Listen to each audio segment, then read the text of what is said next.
Y'all, the College World Series field is set. 8 teams going to Omaha starting on Friday. Let's talk about it. You are Locked On MLB Prospects, part of the Locked On Podcast Network. Your team every day.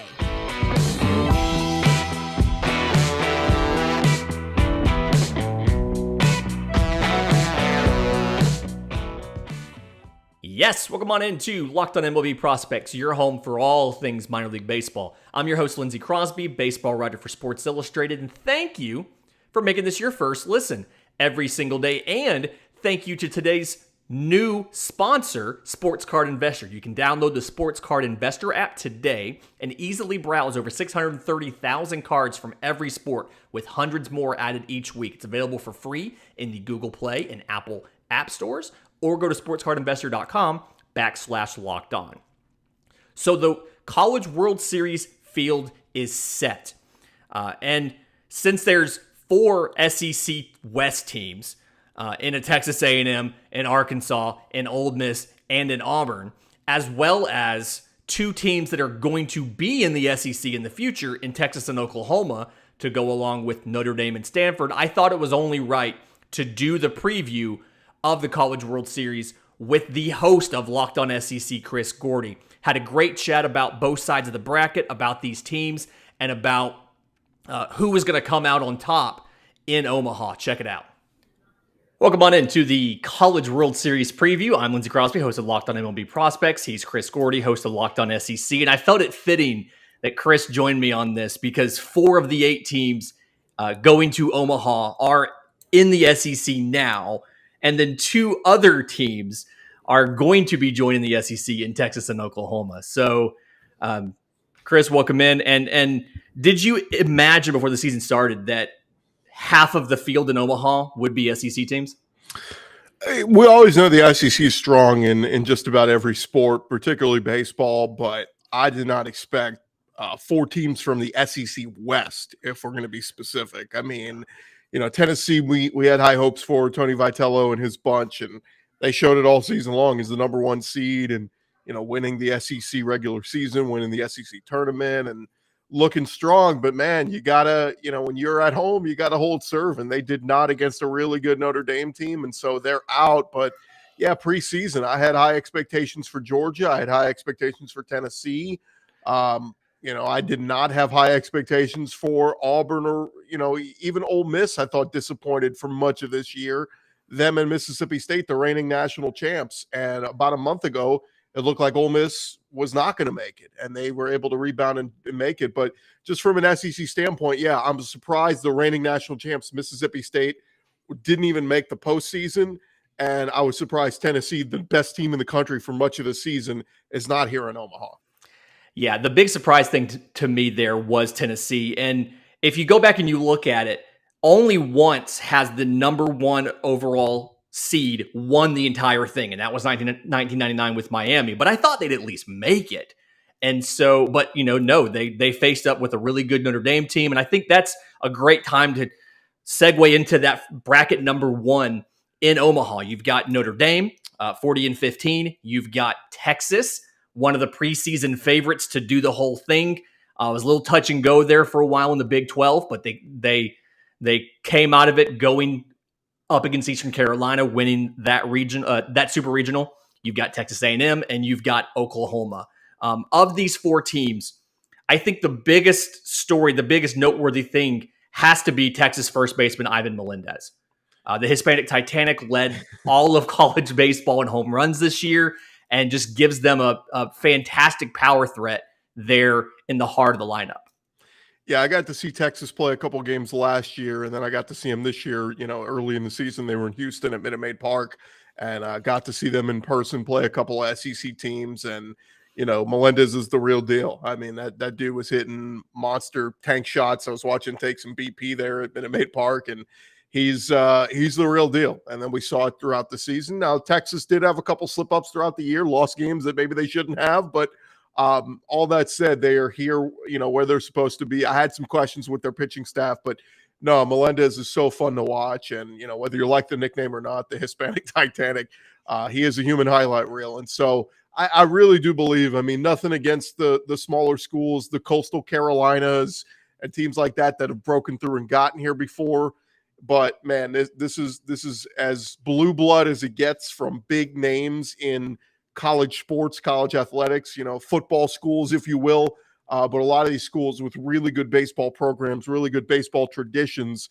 And, look, Texas, the days of Augie Garrido feel like they've been a long time away now. They're starting to get hungry and they want to get back and win a title. And so of those 4 teams that are here, Oklahoma's very talented, Notre Dame's talented, and man, tip the cap to Texas A&M for getting here in year 1 of Jim Schlossnagle. Nobody thought they would be here. But if I'd have to say of the 4 teams that we're looking at here, Texas to me is the biggest storyline and the biggest expectations for them of the 4. Yeah, and the thing about this Texas squad is they've done so much as far as home run hitting this season. And normally that's a thing where when you go to Omaha, it's a large ballpark. So their first thought is your power production is going to slip. But in Austin, they also have a huge ballpark. And so it seems like the game that Texas plays, which is big hits and keeping guys off of base, it feels like they're pretty well suited to take this into Omaha. And so I agree that they probably have the biggest expectations. And then the other exciting part to me is 39 appearances in the College World Series. There's been the same number of College World Series that have happened, that have had Texas, that have not had Texas. They're the most prolific team to appear in the College World Series. Very excited that they're here. And just going to be a great matchup. Obviously, they open with Notre Dame. I think that's going to be a really interesting matchup.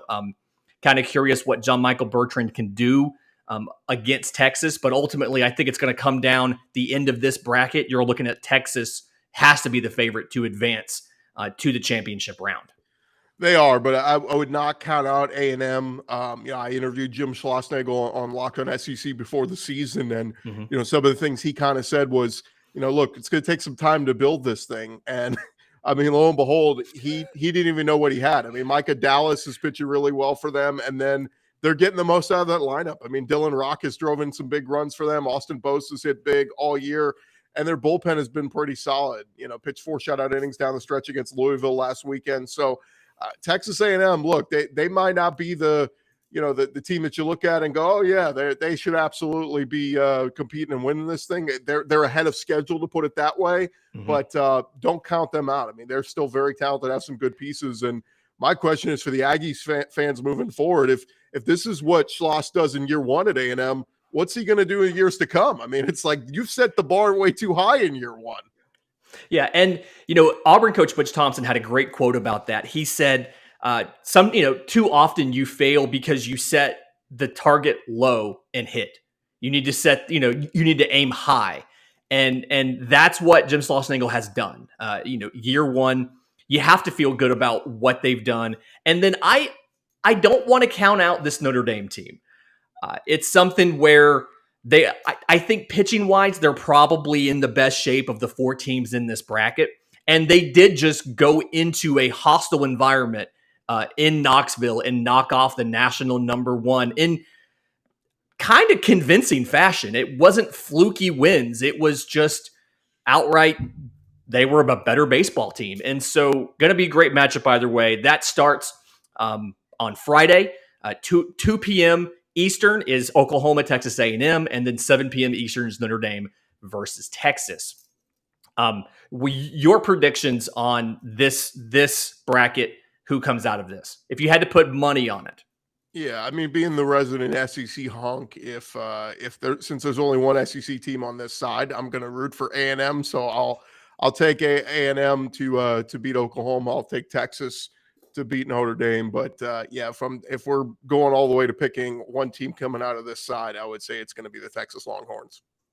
Yeah, and I think when you look at the odds for that's something where very, very much matches. Texas is the favorite to win this entire thing. And so really interesting to see what happens there. Now, today's episode is brought to you by our friends at Sports Card Investor. This is reimagining the world of sports cards. If this is your hobby, collecting trading cards is your hobby, this is the best resource you are ever going to get. You can check the value of your favorite cards. You can find great deals. You can if you want to, you can profit from the hobby you love, and this app is completely free. You can download Sports Card Investor from the Google Play and the Apple App Stores because this is absolutely a must-have for baseball fans. So, I feel like this is probably the most ideal and perfect sponsor we've ever had for this show, because most people who collect trading cards do it for a couple reasons. Either one, they want to collect the cards of their favorite players, or it's nostalgia. You want to go back and you want to collect the cards from players in your youth. Well, either way, you can go in there and you can see what options there are for these cards. You can value these cards. You can even find great deals if you want to go out and purchase them to build your one-of-a-kind collection. But then I think the biggest thing here for listeners of this show is breakout stars and prospects that are debuting. You can go out, you can find, if there's a prospect that you just love, a Jeremy Pena, an MJ Melendez, a guy that you think, hey, this dude's going to be something special. You can not only am I going to talk about him, I'm going to go on about how good this guy is, but you can go into Sports Card Investor and you can track the value of his rookie cards in real time. And you can see as the value fluctuates. And it's always fun to go out and you can almost think of it like you're picking stocks. Like you can buy a share of this player. And the way you buy a share of this player, of this prospect that I've just talked about, is by buying the card and then waiting to see how it increases in value. The better and better the prospect plays and the closer and closer they get to the show.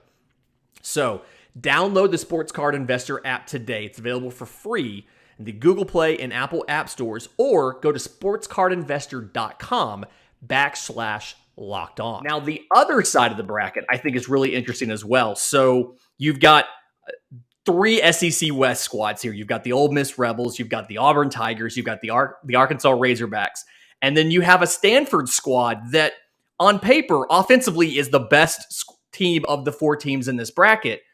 My question is, is this a mirage because of the different level of competition they've played in the Pac-12 versus these SEC teams? It'd be easy to say that, but look at where we were. I mean, Oregon State was a couple runs away from knocking off Auburn and being here. You know, there were some other Pac-12 teams that could have easily been here. But yeah, I mean, look, nothing against UConn last weekend, but did Stanford get the easier draw? You know, if they had to go to Knoxville, would we be talking about Stanford here? Probably not, but they're here. They've punched their ticket, but I just think there's three really, really talented teams. We'll start with the Arkansas team that Stanford's going to see. Look, kudos to Dave Van Horn. I mean, he had his better team was last year in 2021.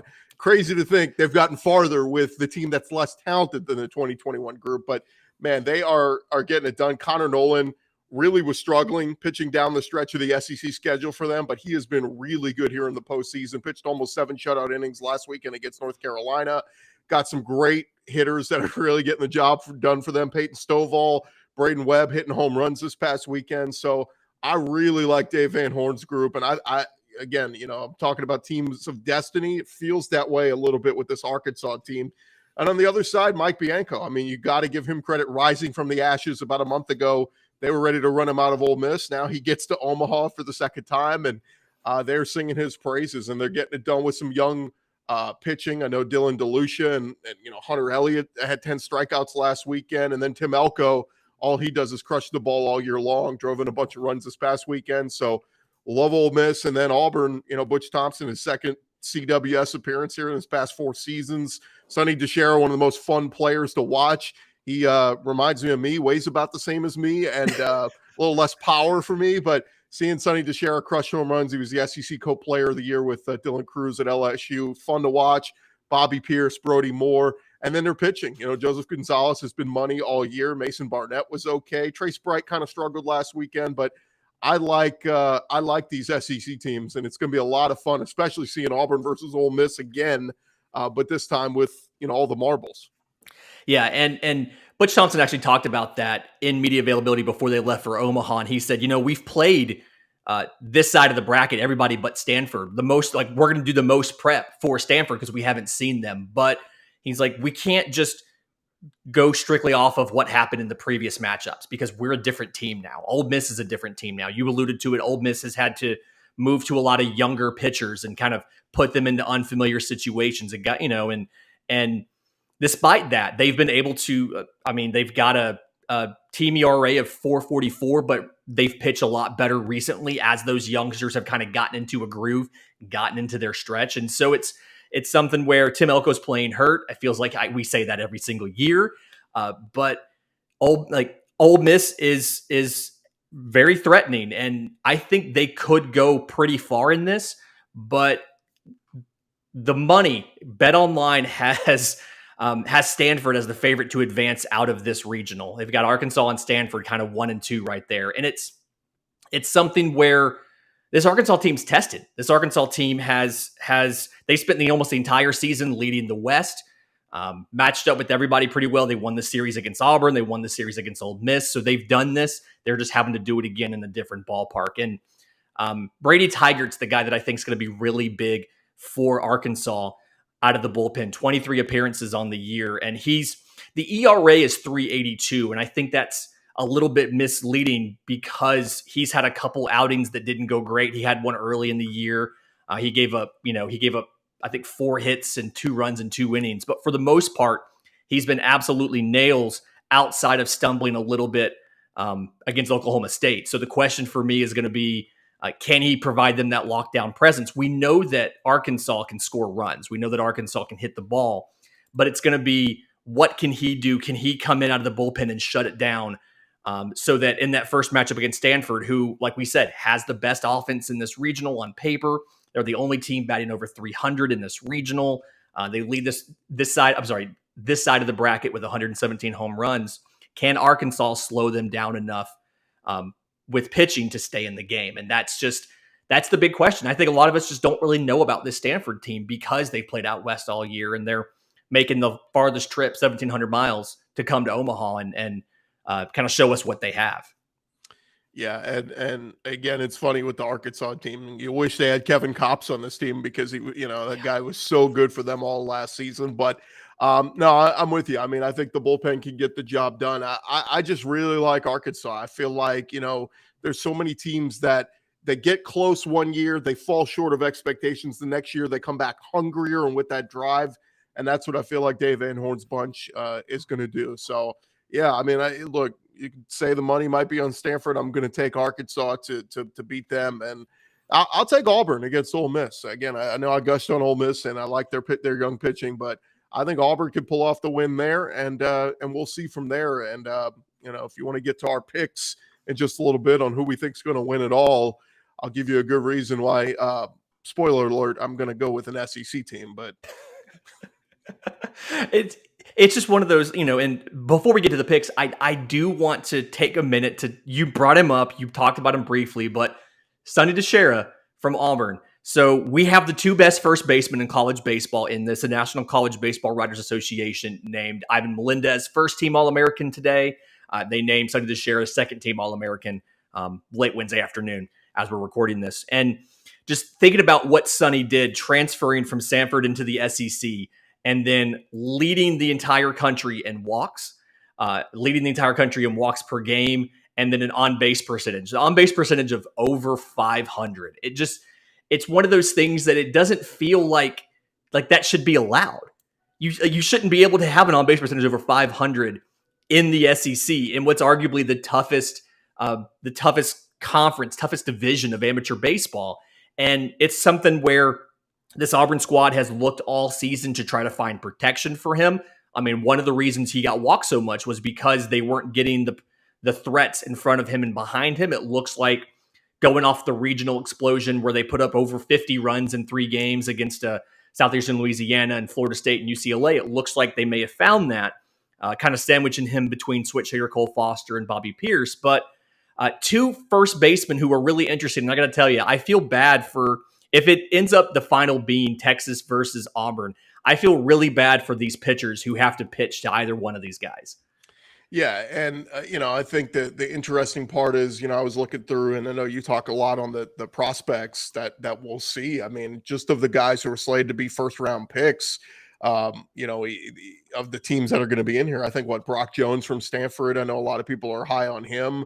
It's unfortunate. I was really wishing LSU could have somehow beat, Southern Miss. I know they would have had to beat Ole Miss last weekend in the Super Regional to be here, but Jacob Berry is a guy that transferred in this past year and just, incredible switch hitter for LSU. So we're getting robbed to seeing him. We're getting robbed to seeing Dylan Cruz is going to be a high pick out of LSU next year, and Trey Morgan. But who we will see is the co-SEC player of the year, like you said, in Sonny DeShera. And I think he gives all guys with a beer gut like us, and I say that with no disrespect to him, a little hope, a little rooting interest in a guy that maybe doesn't look the part, but man, just goes out there and delivers. I mean, there's a little Pablo Sandoval feel to him, maybe, if you will.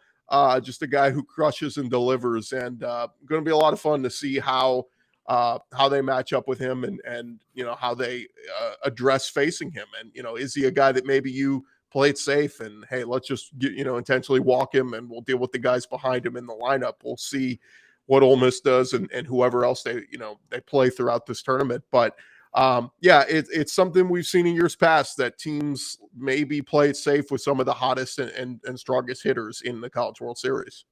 Yeah. And this is something, I mean, both Ivan Melendez and Sonny DeShera, guys who were expected to go, sometime I would say probably in day 2 of the draft, but neither guy am I going to give a single pitch to hit in this entire thing. And I think both of these teams, both Texas and Auburn, it comes down to how, can they give those guys opportunities to hit? Meaning, can they get runners on base? Can they have traffic on the base paths and have threats in front and behind them? Does Texas move Trey Faltine, the shortstop, or Silas Ardwin, the catcher? Do they move them closer to Ivan Melendez to give him a chance to hit? How does Auburn do with Cole Foster and Bobby Pierce? But either way, going to be really exciting to watch. I do want to get your pick from this regional. We know the betting money is on Stanford and Arkansas. Who do you see coming out of this region, this bracket, and making the championship? Yeah, I think it's Arkansas. I like their lineup. Like I said, Stovall's been one of my favorite players to watch all year. Braden Webb, defensively and offensively, fun to watch. And then again, I think Connor Nolan has figured it out. It was a rough go there down the stretch of the SEC schedule, but since he's gotten to the postseason, he's been money. He was money this past weekend against UNC. So I like Dave Van Horn's chances, and I think Arkansas advances. And let me just give you this stat. I saw it out there, and it's kind of a weird stat, but it's a team that was a top 3 seed one year that loses and gets upset early. The next year bounces back to win the College World Series. I think it's 5 of the last 7 times that has qualified. So Texas and Arkansas both fall into that category. So because of that, I'm playing the odds, and I'm taking Arkansas and I'm taking Texas to go to the finals here because I got to play the odds.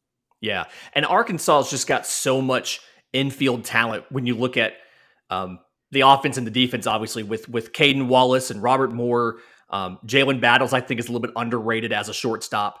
And then Brady Slavens at first. And it's just something where you can see in the numbers, you can see in the stats, they're the best defense on paper in this, I believe, actually in Omaha out of all 8 teams, not just out of this side of the bracket. But it's something where they're fundamentally sound. They're not overly reliant on the home run. They hit plenty of them, but they get on base really well. And so it feels like their game translates really well to Omaha. And then, like you said, they have the confluence of fate and previous history, experience being here. And I think that's something that we too commonly dismiss is experience in Omaha. I think Notre Dame and Arkansas both have a ton of history as far as guys on the team who have been to Omaha, have done this before. And so I feel like Arkansas is going to be one of the favorites. I do think, just having seen them up close in person so much this year, I do think that Auburn can make a bit of a run. It's something where they lost the series to Ole Miss. They lost the series to Arkansas. They're a different team now than they were then. Like you said, they've had some of the pitchers step up, Joseph Gonzalez most notably. The bullpen has been absolutely dominant in the course of the postseason, just going out there inning after inning after inning, scoreless to give the offense a chance to come back. And this team has more than 20 come from behind wins over the season. So Auburn feels like a team to me that a lot of people are counting out because of how they finished last year and the fact that they weren't ranked very well and they had to go on the road for their super. But Auburn feels like a team. If it's not Arkansas, I think it's going to be Auburn. But I think both those teams are going to win their opening matchups, and that'll be our round two. So Arkansas and Stanford, that's Saturday, 2 p.m. Eastern. And then Auburn versus Ole Miss at 7 p.m. Eastern on Saturday. Today's episode is brought to you by our friends at LinkedIn Talent Solutions. As the sun comes out and small businesses are back, LinkedIn Jobs makes it easier to grow your team. You can help find the people that you want to interview faster and for free. So create a free job post in minutes on LinkedIn Jobs to reach your connections and beyond to the world's largest professional network of over 810 million people. Simple tools like screening questions make it easy to focus on candidates with the right skills and experience so you can prioritize who you'd like to interview and hire. And that's why small businesses rate LinkedIn Jobs #1 in delivering quality hires versus leading competitors.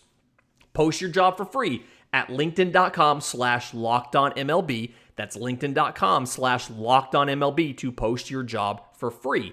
Terms and conditions do apply. Today's episode is also brought to you by our friends at Built Bar.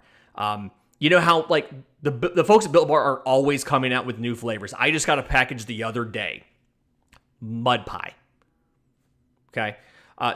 If you're a chocolate fan, all right, a mud pie is whipped cream and chocolate mousse wrapped in 100% real chocolate, like all Built Bars are, and then topped with cookies and cream crumbles. And Built, for the first time, has introduced this flavor as both a bar and a puff. So you've got to try it. It's a limited time thing, so you need to do it as soon as you can. 16 grams of protein, 150 calories, 8 grams of sugar. They're available on Built.com right now, but again, limited time thing, whether you want them for something with your workout, for a treat, a quick bite, a snack, whatever it is, stop drooling, get to Built.com to order your box of mud pie bars or puffs now. Go to Built.com, use promo code LOCKED15 and get 15% off your order. That's promo code LOCKED15 for 15% off at Built.com. What are you most excited for when it comes to the College World Series? Is it getting to watch the high-level games? Is it getting to see the players who are going to be the future stars? Like, what is the thing for Chris Gordy that has you excited about the College World Series every year? I'm always interested to see what the attitude is when you get there. I mean, we see this every year, but some teams kind of show up with the big eyes and the moment's a little too big for them. They're just happy to be there. They're like, team like Auburn, I could certainly see that maybe happening to. Hey, we didn't think we'd be here either. Or Ole Miss. And they say, oh, man, we're just happy to be here. And then they're chewing barbecue and you're back on a bus heading back home. So that's always interesting to me to see how teams focus and how they respond. And then also, there is the familiarity factor of teams here that have seen each other already and played each other during the regular season. How does that transpire? Do we see something completely different than we saw early in the year? That always intrigues me. And then lastly, look, the old Rosenblatt was historic. It was romantic. It felt like you were sitting on top of the field and it was nice. This new ballpark is very nice. It's very pretty, but it's also not as intimate. Mm-hmm. How's the ballpark playing? I think the biggest criticism the first few years when they got here was, is the wind blowing out? Is it blowing in? Some balls that were home runs throughout the regular season aren't now in Omaha. And then in recent years, we've seen a little bit different. We did see some more home runs in recent years. So I'll be interested to see how the weather plays. Hopefully the weather holds out and we don't have much rain in the forecast because we've had to deal with that in years past where rain delays. How do you deal with that mentally? A lot of teams respond differently to that. So those are all kind of the big picture things that I'm looking for, but particularly who comes focused, laser focused and ready to go and is straight business. I was able to cover the LSU team in 2009 that ended up beating Texas in 3 games in the championship. And that team from the word go was laser focused, a complete business approach. And they came through and they won it. Then you have teams like Coastal Carolina and Oregon State who, are able to put it all together. And, maybe some people saying, oh, why is that team here? Or they're not supposed to be here, but they break through and they get there. So really going to be interesting to see. I think this is a tremendous field. And in all honesty, I think it could be any one of these teams. I could see them hosting the trophy. Yeah, this is one of the few years where I feel like any of these 8 teams could legitimately win this whole thing. And I think for me, the best part of the College World Series in Omaha is the pitchers who step up and go multiple. And I just think about Kevin Kopps last year, throwing on a Friday in a relief and then coming back and starting and going 110 pitches. But you're going to see a lot of pitching performances like that. Quinn Matthews in the Super Regionals, Stanford's reliever, had 2 9-out saves. Like, that's the kind of stuff that you see in the postseason you don't see in the regular season. And everything's obviously amplified once you get to Omaha, especially after that opening game. And half the teams are win or go home. It's pulling everything out. And so it's seeing stuff like that. It's teams like Arkansas, who had such a bad luck loss last year, a single run or 2 single run games to lose in the supers. And then 2019, 2 1-run losses at the College World Series and all that kind of stuff. And so for me, it's seeing these teams just come together and focus on nothing but ball, go on a business trip, and just step up to another plane, like to another level of playing that they haven't yet done. There's always one team that just goes on an almost insane run and everything gels. The luck works out in their favor. And I don't know who it's going to be this year, but I'm really excited to watch it to see who it's going to be. I think it's time for final predictions. Who do you have winning the entire College World Series? Who's your championship matchup and who's your winner? Yeah, man, it's tough. It's tough. Just when you look at all these teams, but I'm going to kind of roll with what I was saying. I think Texas goes on a deep run. I think Arkansas go on a deep run, and I think both those teams are going to have a chance to win it all. I don't know if I could pick particularly one. Maybe I'll go SEC heavy, and I'll just say Arkansas wins it all. And Dave Van Horn finally breaks through, and man, yet another, SEC team. Although I have some friends that are Ole Miss fans that think this could be the year for them. And Mike Bianco, one of the great guys in the sport. How great would it be for the Egg Bowl to go back-to-back in championships when Mississippi State last year and Ole Miss this year? Yeah. They would certainly have some heated battles in that in the state of Mississippi if that were to happen. But I think I'm going to go with Arkansas. I love what I've seen from Connor Nolan in the past couple of weeks. I think he's ready to go. Yeah, I've got Texas beating Notre Dame to make the championship. On the other side, I've got Arkansas beating Auburn to make the championship, and I think I've got Arkansas taking the whole thing as well. There's just too much high-level talent in the infield. The pitching staff has looked good.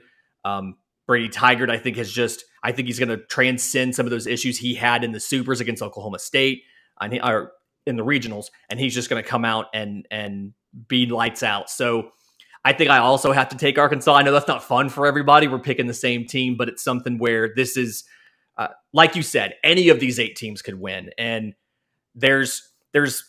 I see paths for every single team, and it's just who's going to click at the right time. Either way, going to be a great 2 days of games, Friday and Saturday, to figure out who's in the winner's bracket, who's in the loser's bracket, and it's going to be a great College World Series. If folks want to follow more about you and Locked On SEC and what you do, where can they find you and find your work?